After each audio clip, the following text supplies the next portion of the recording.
Hey guys, तो आज हम एक्सप्लेन करने वाले हैं फिलहाल में आई हुई मूवी मुंजिया को। ये मूवी एक हॉरर एंड कॉमेडी मूवी है और इस मूवी में कभी हमको हंसी आती है तो कभी हमको बहुत डर लगता है। तो चलिए कहानी की शुरुआत करते हैं। कहानी की शुरुआत होती है 1952 से, जहां हमें एक ब्राह्मण बच्चा दिखाया जाता है जिसका नाम गोटिया होता है, जिसकी माँ उसकी छड़ी से पिटाई कर रही थी क्योंकि वह बच्चा अपने सिर का मुंडन नहीं करवा रहा था, क्योंकि उसको मुन्नी से शादी करनी थी। दरअसल गाइस, वो गाँव की एक लड़की मुन्नी, जो कि उससे 7 साल बड़ी थी, उससे प्यार करता था और उसे किसी भी हालत में मुन्नी चाहिए थी। खैर, आज मुन्नी की शादी थी और उसकी माँ उसका मुंडन करवा देती है।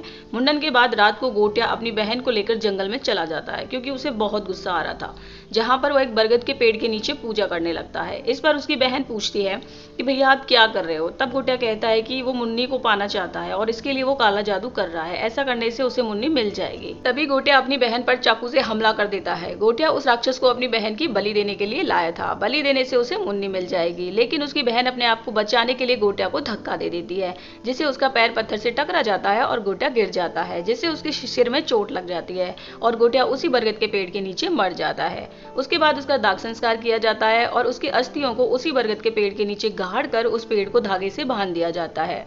गोटा की माँ पूछती है कि इस पेड़ को क्यों बांधा जा रहा है। तब एक आदमी कहता है कि अगर किसी ब्राह्मण के बच्चे का मुंडन किया जाता है और मुंडन के 10 दिन के अंदर वो मर जाता है तो वो ब्रह्म राक्षस बन जाता है। हमने इसे पेड़ से बांध दिया है, ये ब्रह्म राक्षस बन भी गया तो पेड़ से ही बंधा रहेगा। इसके बाद कहानी का सीन शिफ्ट हो जाता है और हमें सालों बाद पुणे को दिखाया जाता है। उस शहर में एक हमें बिट्टू नाम का लड़का देखने को मिलता है, जो कि बहुत सीधा साधा भोला बाला होता है। उसकी माँ पंजाबी होती है जिसका नाम पम्मी होता है और वो अपनी माँ के साथ पार्लर में काम करता है। अब हम बिट्टू की दादी को देखते हैं, जिसे बिट्टू अज्जी बुलाता है। अज्जी बिट्टू से बहुत प्यार करती थी। बिट्टू को अपने पिता के बारे में कुछ नहीं पता था क्योंकि उसकी माँ ने और अज्जी ने कभी उसके लिए उसके पिता के बारे में नहीं बताया था। उसके बाद हम उसके दोस्त को देखते हैं, जो कि एक सरदार लड़का है और बहुत ही मजेदार है और इस मूवी में हमें काफी हंसाता है। ये वीडियोग्राफी का काम करता है। फिर हम बेला को देखते हैं, जो कि बिट्टू की दोस्त है और बिट्टू उसे मन ही मन बहुत प्यार करता है, लेकिन कभी भी वो बेला से ये बात कह नहीं पाया। उसके बाद हम देखते हैं कि बिट्टू को सपनों में अक्सर वही जंगल दिखता था, उसे उसी जंगल के विजन दिखते थे। खैर, अब बिट्टू के चाचा की लड़के की सगाई थी, तो बिट्टू अपनी माँ और अज्जी के साथ अपने कजिन की सगाई के लिए गांव जा रहा था। रास्ते में उसकी माँ अज्जी को बोलती है कि हमें बिट्टू को नहीं लाना चाहिए था। इस पर अज्जी कहती है कि तुम इसे गांव से कब तक दूर रखोगी। अब बिट्टू की माँ कहती है पिछली बार क्या हुआ था आपको पता है ना। और इसी के बाद सीन शिफ्ट हो जाता है। ये लोग गाँव पहुंच जाते हैं और गाँव में हमें बिट्टू के चाचा को दिखाया जाता है, जो कि बिट्टू की माँ और बिट्टू को बिल्कुल भी पसंद नहीं करता था। खैर, उसके बाद बिट्टू अपनी बहन के साथ घूमने के लिए गाँव चला जाता है। उसके बाद बिट्टू के चाचा कुछ पेपर्स निकालते हैं और अज्जी से सिग्नेचर करने को कहते हैं। अज्जी पूछती है कि ये किस चीज के पेपर्स हैं, तो वो कहता है कि उसे चेटुकवाड़ी यानी उसी जंगल को जहां पर गोटिया मरा था उस जमीन को बेचना था, जिस पर अज्जी को सिग्नेचर करना था।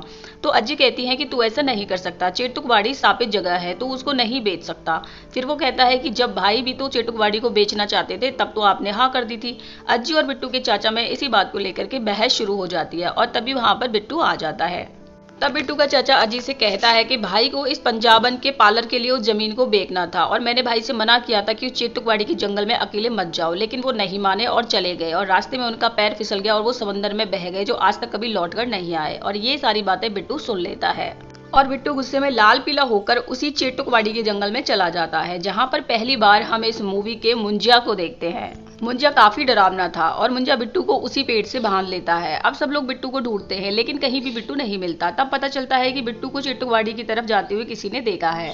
उस जंगल में जाने की किसी की हिम्मत नहीं थी। तब अज्जी अपनी पुराना संदूक खोलती है, जिसमें हम गोटिया की एक फोटो देखते हैं। तब हमें पता चलता है कि अज्जी गोटिया की वही बहन है जिसकी गोटिया बलि देने वाला था। अज्जी संदूक से एक छड़ी भी निकालती है और चेटुकवाड़ी अकेले ही चली जाती है। वहां उन्हें मुंजिया मिलता है। अज्जी कहती है मुंजिया तू कोई ब्रह्म राक्षस नहीं है बल्कि एक बच्चा है, और जोरदार छड़ी से उस पेड़ पे मारती है, जिससे मुंजिया डरकर पेड़ में छिप जाता है। फिर वो बिट्टू को पेड़ से आजाद करके वापस लाने लगती है। तभी मुंजिया बिट्टू की कमर पर एक थप्पड़ मार देता है।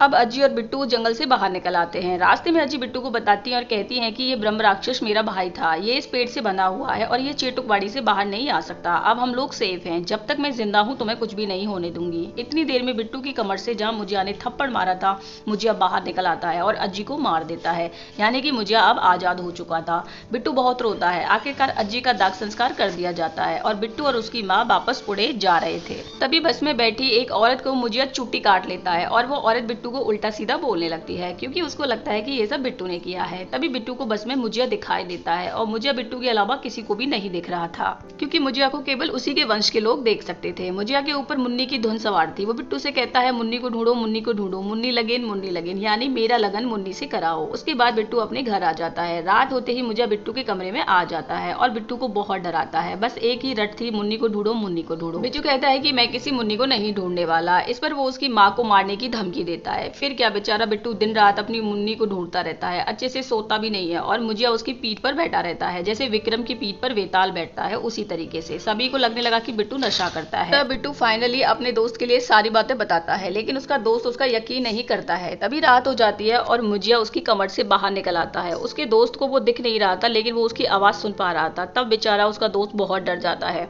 यहाँ हमें इस मूवी में ये पता चलता है कि मुजिया को केवल उसी के वंश के लोग देख सकते थे, इस वजह से उसका दोस्त उसको नहीं देख पा रहा था। और यहाँ पर हमें इस मूवी में काफी कॉमेडी देखने को मिलती है। थिएटर में अगर आप इस मूवी को देख रहे हैं तो आप अपनी हंसी को रोक नहीं पाएंगे। खैर, अब ये दोनों मुजिया से पूछते हैं कि उसे आखिर चाहिए क्या, तो बस वो एक ही रट लगाता है, मुन्नी चाहिए, मुन्नी लगन। अब ये दोनों मुन्नी को ढूंढने लगते हैं लेकिन उन्हें मुन्नी कहीं भी नहीं मिलती है।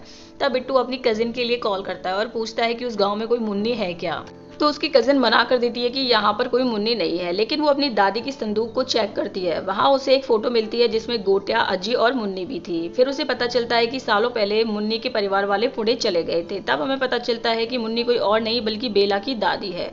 अब बिट्टू और उसका दोस्त मुजिया को लेकर बेला के घर चले जाते हैं। वहां पर मुंजिया अपनी मुन्नी को देखता है लेकिन उसकी मुन्नी तो अब बहुत ही बुढ़ी हो गई थी और वह मरने की कगार पर थी। तभी वह वहां बेला आ जाती है। बेला बिट्टू से कहती है कि आजकल तुम मुझसे बात नहीं करते।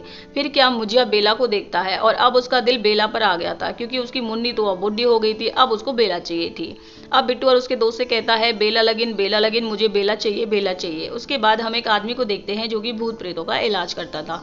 बाहुबली में जिसको आपने काटप्पा के रोल में देखा था वह इस मूवी में भूत प्रेतों का इलाज करेगा। तो बिट्टू और उसका दोस्त उसके पास जाते हैं। अब स्वामी जी बिट्टू की कमर पर एक थप्पड़ का निशान देखते हैं और सारा मामला समझ जाते हैं। तब वो बिट्टू और उसके दोस्त को सारी स्टोरी सुनाते हैं और कहते हैं कि किसी ब्राह्मण बच्चा अगर अपनी मुंडन के 10 दिन से पहले मर जाता है तो वो मुजिया बन जाता है और अपने ही वंश के किसी व्यक्ति द्वारा अपनी अधूरी इच्छाओं को पूरा करता है।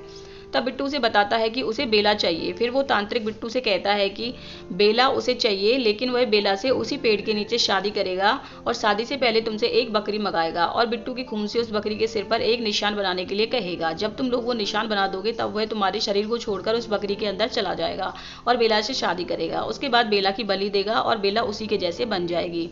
और कहते हैं कि अगर शादी से पहले तुम बकरी को मार दोगे तो बकरी के साथ साथ वह भी मर जाएगा। फिर क्या था, वो लोग बेला को फोटो शूट करने के बहाने उसी गांव में ले जाते हैं और बिट्टू की माँ भी उन लोगों के साथ जाती है। तभी वो लोग गांव पहुंच जाते हैं और रात हो जाती है और मुजिया वहां पर आता है और बिट्टू से कहता है जल्दी करो। तभी बिट्टू की कजिन वहां आ जाती है और मुजिया को देख लेती है और उसे देखकर वो बहुत डर जाती है। वह मुजिया को अच्छे से देख पा रही थी क्योंकि वो उसी की वंशज थी। फिर तो तीनों लोग एक बकरी लाते हैं और उस जंगल में शादी की तैयारी करते हैं। बेला को धोखे से नारियल में ड्रिंक भर के पिला देते हैं जिससे कि बेला को चढ़ जाती है।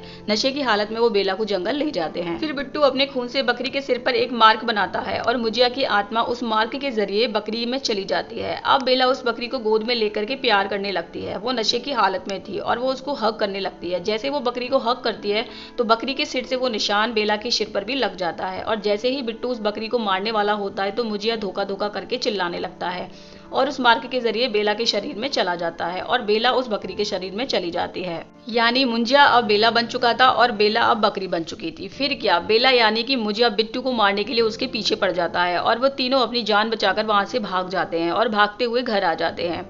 तभी रास्ते में उनको उनका चाचा मिलता है और वो उनसे कहता है कि तुमने उसकी बकरी क्यों चुराई, और वो उनसे उस बकरी को छुड़ा लेता है। तभी बिट्टू का दोस्त स्वामी जी के लिए फोन करता है और सब कुछ बताता है। तभी स्वामी जी कहते हैं कि मैं वहां आ रहा हूँ और उस बकरी को कुछ मत होने देना, बेला और मुजिया की आत्मा का ट्रांसफर करना पड़ेगा। बिट्टू घर आकर अपनी माँ के लिए सारी बातें बता देता है। तभी वहां पर बेला आ जाती है और छत से बोलती है थप्पा, और उसके बाद बहुत ही खतरनाक सीन हमको देखने के लिए मिलता है। बिट्टू, उसकी माँ, चाची, बहन, दोस्त सब लोग बुरी तरीके से डर जाते हैं। यहाँ हमें काफी कॉमेडी देखने को मिलती है कि आप अपनी हंसी को रोक नहीं पाएंगे।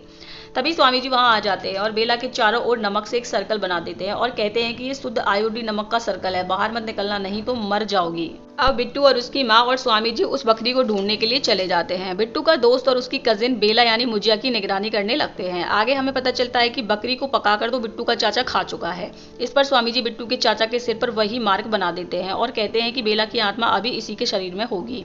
उधर हम देखते हैं बिट्टू का दोस्त टॉयलेट करने जाता है और उसे वहां पर वही वाली बकरी मिल जाती है, यानी कि उसकी चाचा ने किसी और बकरी को खा लिया था।